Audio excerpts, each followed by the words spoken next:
നമ്മൾ ഒരു അക്കാഡമിക് ഇയറിൻ്റെ സ്റ്റാർട്ടിങ്ങിൽ കാണുന്ന കുട്ടികളും അതുപോലെ അവർ എൻഡിലേക്ക് എത്തുന്ന സമയത്തും അവർക്ക് പലപ്പോഴും ട്രാൻസിഷൻസ് കാണാറുണ്ട്. അപ്പോൾ മാമിന് ഒരു എക്സാമ്പിൾ വെച്ച് അതൊന്ന് സബ്സ്റ്റാൻഷിയേറ്റ് ചെയ്യാൻ പറ്റുമോ, ഏതെങ്കിലും ഒരു കുട്ടിയുടെ എക്സാമ്പിൾ? തീർച്ചയായിട്ടും.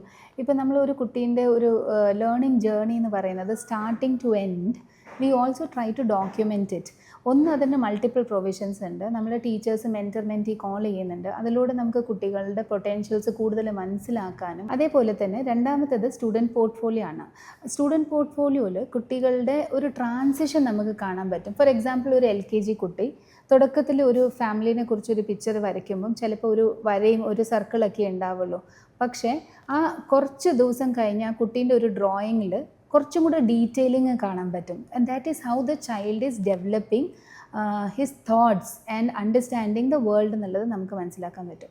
നമ്മുടെ അക്കാഡമിക് പ്രോസസ്സിനെ തന്നെ റിഫ്ലക്റ്റ് ചെയ്യാൻ വേണ്ടിയിട്ടും അതേപോലെ വിലയിരുത്താൻ വേണ്ടിയിട്ടും we did few home visits. അതിൽ എടുത്തു പറയേണ്ടത്, one child who had difficulty in speech, we ensured that the child is hand-holded and we ensured that the child is developing confidence, and we were so happy to see the child performing on annual day on stage, an individual program which it did.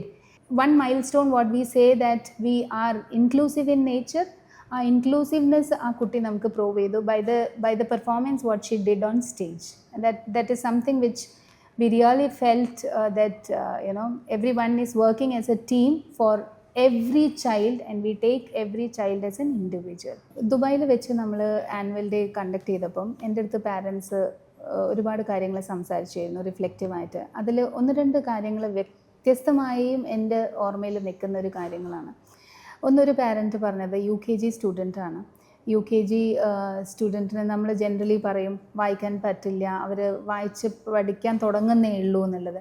പക്ഷേ ആ പാരൻറ്റിൻ്റെ feedback എന്ന് പറയുന്നത് വളരെ ഹ്യൂജായിരുന്നു. Because അവർ പറഞ്ഞത്, എൻ്റെ കുട്ടി പുറത്ത് പോകുമ്പം ആ കുട്ടിക്ക് ബോർഡ് നോക്കി വായിക്കാൻ പറ്റുന്നുണ്ട്, അതുപോലെ ജനറൽ ആയിട്ടുള്ള കാര്യങ്ങളൊക്കെ വരുമ്പം റീഡ് ചെയ്യാൻ ശ്രമിക്കുന്നുണ്ട്, which is a great milestone for us. And UKG student taking an initiative to read. That was something which was, which created a lot of reflection in the process what we did.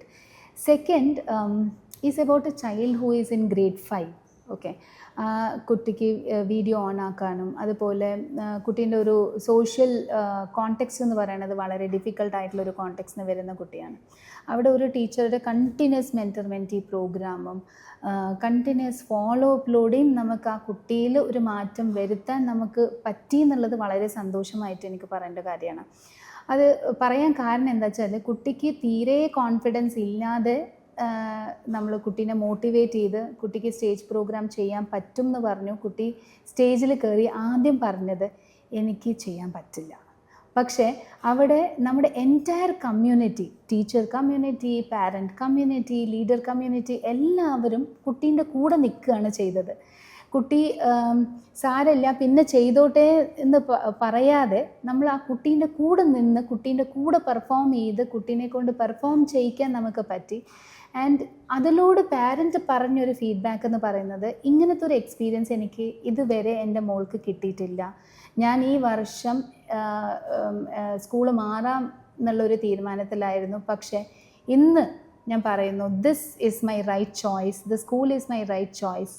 And I think my child was understood and my child has developed a lot of confidence due to the experiences what was given at this school. ഇത് എനിക്ക് മറക്കാൻ പറ്റാത്തൊരു കാര്യമാണ്. because as a leader I have also tried talking to the child many times, but sometimes we were failing, sometimes we were trying to make up things, but ultimately ഓരോ എഫേർട്ടും ഓരോ ടീച്ചറും ഓരോരുത്തരും ആ കുട്ടിക്ക് വേണ്ടി എടുത്ത എഫേർട്ട് എന്ന് പറയുന്നത് ആ പാരൻറ്റ് ഫീഡ്ബാക്കിലൂടെ എനിക്ക് കിട്ടി.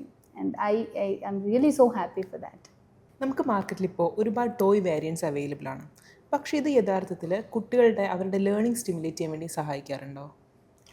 ടോയ്സ് ജനറലി ലേണിംഗ് സ്റ്റിമുലേറ്റ് ചെയ്യും. പക്ഷേ അവിടെ ഒരു മിത്ത് ഉണ്ട്, ഒരുപാട് ടോയ്സ് ഉണ്ടെങ്കിൽ നമുക്ക് ഒരുപാട് ലേണിംഗ് എക്സ്പീരിയൻസസ് ക്രിയേറ്റ് ചെയ്യാമെന്നുള്ളത് തെറ്റാണ്.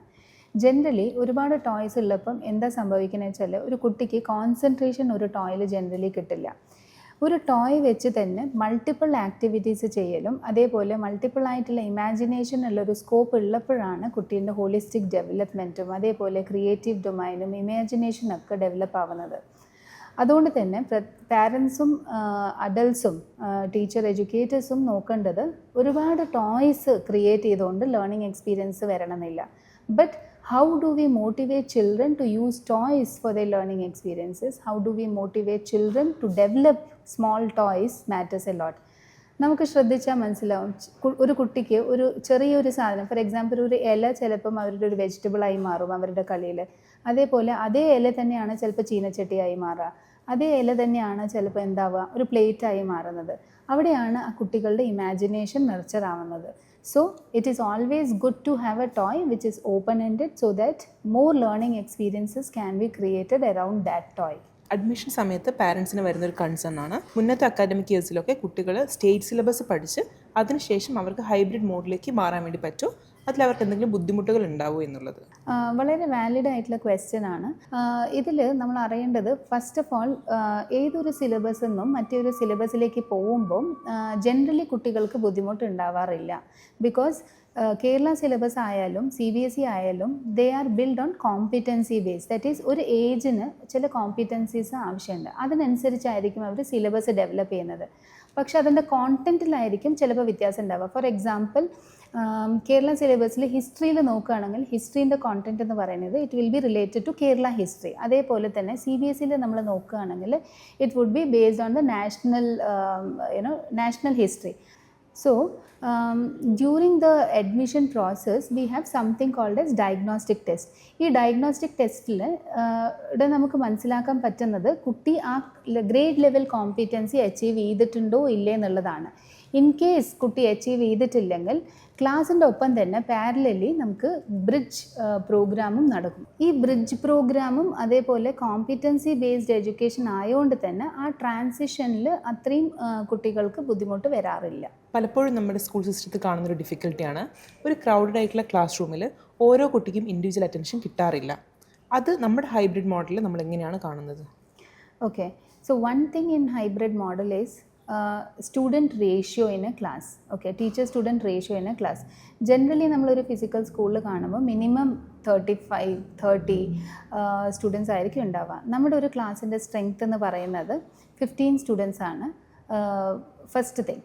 Second thing, we give ample opportunities for the child to participate in the class.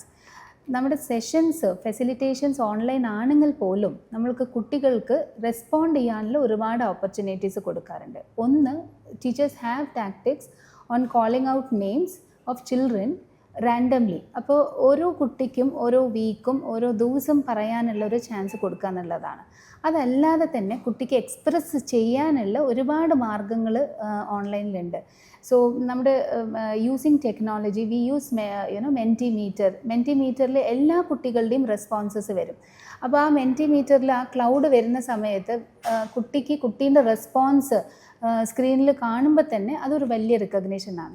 അതല്ലാതെ തന്നെ we have quizzes, we have polls, we have chat boxes through which children express their answers, their concepts, their thoughts. അതുകൊണ്ട് തന്നെ I feel that every child in hybrid education is being included in the class. നമുക്കുള്ള മറ്റൊരു concern ആണ്, പലപ്പോഴും പാരൻസിന് രാവിലെ കുട്ടികൾ വീട്ടിൽ നിന്ന് സ്കൂളിലേക്ക് പോകുന്നു, ഈവനിങ് തിരിച്ചു വരുന്നു, പക്ഷേ ഇതിന് ഇടയിൽ എന്താണ് നടക്കുന്നതെന്ന് പാരൻസിന് ഐഡിയ ഉണ്ടാവാറില്ല. അതുകൊണ്ട് തന്നെ പലപ്പോഴും കുട്ടികളുടെ ലേണിങ്ങിലേക്ക് പാരൻസിന് കോൺട്രിബ്യൂട്ട് ചെയ്യാനോ അവരെ സഹായിക്കാനോ പറ്റാറില്ല. അപ്പോൾ ഇത് നമുക്ക് എങ്ങനെയാണ് ഹൈബ്രിഡ് എഡ്യൂക്കേഷൻ നമ്മൾ ഇതിനൊരു സൊല്യൂഷൻ കണ്ടെത്തുന്നത്?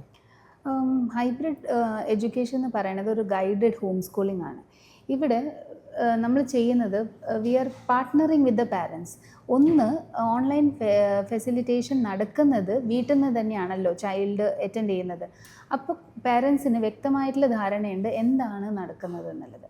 സെക്കൻഡ്, നമ്മുടെ ഡെയിലി അപ്ഡേറ്റ്സ്.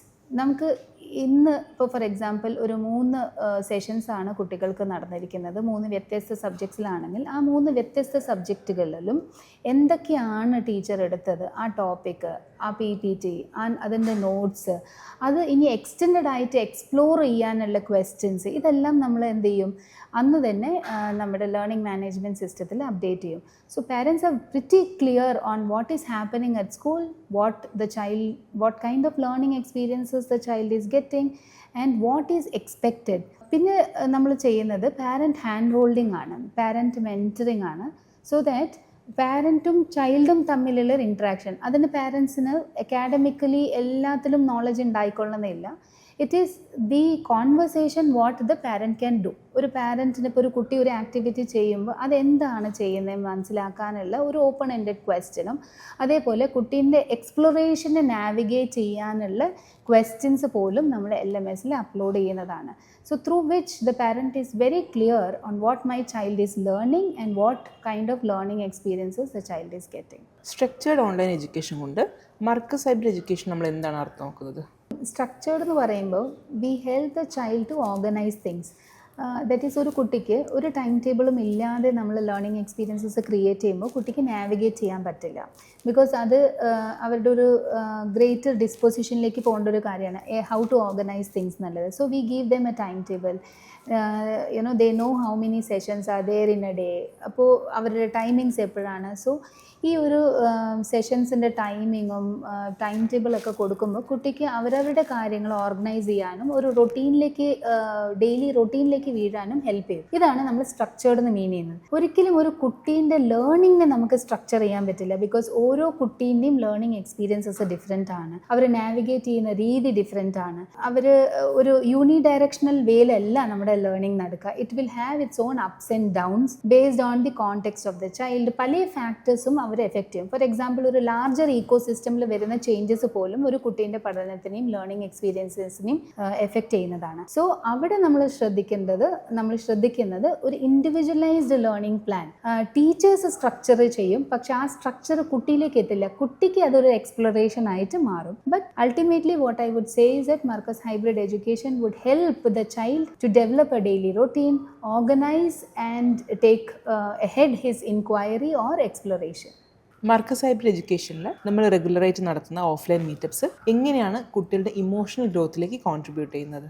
മർക്കസ് ഹൈബ്രിഡ് എഡ്യൂക്കേഷനിൽ ഇപ്പോൾ ഓഫ്ലൈൻ ഹൈവ്സ് നടക്കുമ്പോൾ, ഓഫ്ലൈൻ മീറ്റപ്സ് നടക്കുമ്പോൾ കുട്ടികൾക്ക് ബാക്കിയുള്ളവരായിട്ട് ഇടപഴകാനും അവരുടെ ഇമോഷൻസ് മനസ്സിലാക്കാനും അതേപോലെ എൻ്റെ ഇമോഷൻസും ബാക്കിയുള്ളവരുടെ ഇമോഷൻസ് ഉള്ള സമയത്ത് എങ്ങനെ അതിനെ നാവിഗേറ്റ് ചെയ്യാനുള്ള ഒരുപാട് ചാൻസസ് അവർക്ക് കിട്ടുന്നുണ്ട്. ഫോർ എക്സാമ്പിൾ അവർ ടീമിൽ ഒരു ആക്ടിവിറ്റിയിൽ ഡിസൈൻ ചെയ്യുകയാണ്, ഒരു പ്രോബ്ലം സോൾവ് ചെയ്യുകയാണെങ്കിൽ they consider everyone's perspective. അവിടെ ആർക്കാണ് ചിലപ്പം ആദ്യം പറയേണ്ട ഒരു ആവശ്യം ഉണ്ടാവാം, ചിലപ്പം ചില കുട്ടികൾ സൈലൻ്റ് ആയിട്ട് ഇരുന്നേക്കാം. ഇത് ഒരു ടീം ഡൈനാമിക്സ് അവിടെ വർക്ക് ചെയ്യും. ആ ടീം ഡൈനാമിക്സ് വർക്ക് ചെയ്യുമ്പോൾ തന്നെ ബാക്കിയുള്ളവരുടെ ഇമോഷൻസിനെ കേറ്റർ ചെയ്യാനും ഒരു പ്രോബ്ലം സോൾവ് ചെയ്യുമ്പോൾ എങ്ങനെയാണ് ഞാൻ എൻ്റെ ഇമോഷനെ യൂസ് ചെയ്തിട്ട് how to navigate my emotion, അതേപോലെ ബാക്കിയുള്ളവരുടെ ഇമോഷൻസിനെ ഹേർട്ട് ചെയ്യാത്ത രീതിക്ക് എങ്ങനെ ഒരു ടീം ബിൽഡ് ചെയ്ത് കൊണ്ടുവരാം എന്നുള്ളതാണ് അവിടെ ആക്ച്വലി നടക്കുന്നത്. ഇതിലൂടെയാണ് ഒരു കുട്ടിക്ക് ഒരു ഡെമോക്രറ്റിക് സിറ്റിസണായി മാറാൻ പറ്റുന്നത്. ഒരു ലാർജർ സിറ്റുവേഷനിലേക്ക് നമ്മളൊരു കൺട്രീൻ്റെ കാര്യം നോക്കുകയാണെങ്കിൽ am I able to understand others, that matters. പലപ്പോഴും പല കോൺഫ്ലിക്ട്സും തുടങ്ങുന്നത് മിസ്അണ്ടർസ്റ്റാൻഡിങ്ങിലൂടെയാണ് അല്ലേ. അപ്പോൾ ഈ ഒരു ഇമോഷണൽ ഡെവലപ്മെൻറ്റും മാനേജ്മെൻറ്റും കുട്ടിക്ക് നടക്കുന്നുണ്ടെങ്കിൽ, ഇങ്ങനെ ഒരു സാഹചര്യത്തിൽ നടക്കുമ്പം ഇതൊക്കെയാണ് കുട്ടി എന്ത് ചെയ്യാൻ പറ്റുക, ഓവർകം ചെയ്യാൻ പറ്റുക, കുട്ടിക്ക് നെഗോഷിയേറ്റ് ചെയ്യാൻ പറ്റും. ഫോർ എക്സാമ്പിൾ എനിക്കിത് ചെയ്യേണ്ട, I don't like your idea എന്നൊരു കുട്ടി ആക്ടിവിറ്റിയിൽ പറയുകയാണ്, പക്ഷേ ബാക്കിയുള്ള കുട്ടികൾ പറയുകയാണ് ദിസ് ഐഡിയ ഈസ് ഗുഡ്. അപ്പോൾ ഇത് എങ്ങനെയാണ് അവിടെ ഒരു കോൺഫ്ലിക്റ്റ് ആണല്ലോ, ആ കോൺഫ്ലിക്റ്റിനെ എങ്ങനെയാണ് നാവിഗേറ്റ് ചെയ്യേണ്ടത് എന്നുള്ളത് ആ ഒരു ഗ്രൂപ്പ് ഡൈനാമിക്സിൽ അവർക്ക് മനസ്സിലാക്കാൻ പറ്റും. മർക്കസ് ഹൈബ്രിഡ് എഡ്യൂക്കേഷൻ ഒരു ഗൈഡഡ് ഹോം സ്കൂളിംഗ് ആണ്. ഇവിടെ ഫെസിലിറ്റേഷൻ ഓൺലൈൻ ആണെങ്കിലും നമ്മുടെ ടീച്ചർ മെൻറ്റേഴ്സ് കുട്ടികളെ മനസ്സിലാക്കാൻ വേണ്ടിയിട്ടുള്ള ഒരുപാട് പ്രോസസ്സുകൾ നമുക്കുണ്ട്. മെൻറ്റർ മെൻറ്റി സെഷൻസ്, അതുപോലെ സെഷൻസിലൂടെ കുട്ടിക്ക് ടീച്ചേഴ്സിന് മനസ്സിലാവുന്നത് ഓരോ കുട്ടീൻ്റെയും പൊട്ടൻഷ്യലാണ്. Here we consider every child is important and we consider every child is an individual. ഓരോ കുട്ടീനെയും നമ്മൾ അത്രയും ഇമ്പോർട്ടൻസ് കൊടുക്കുന്നുണ്ട്. So when teachers are curating the learning experience, they take the context, ഒരു കുട്ടീൻ്റെ കോണ്ടെക്സ്റ്റ്, ആ കുട്ടീൻ്റെ റിയൽ ലൈഫ് എക്സാമ്പിൾസ് ഒക്കെ വെച്ചിട്ടാണ് നമ്മൾ ഓരോ ലേണിംഗ് എക്സ്പീരിയൻസസും ക്യൂറേറ്റ് ചെയ്യേണ്ടത്.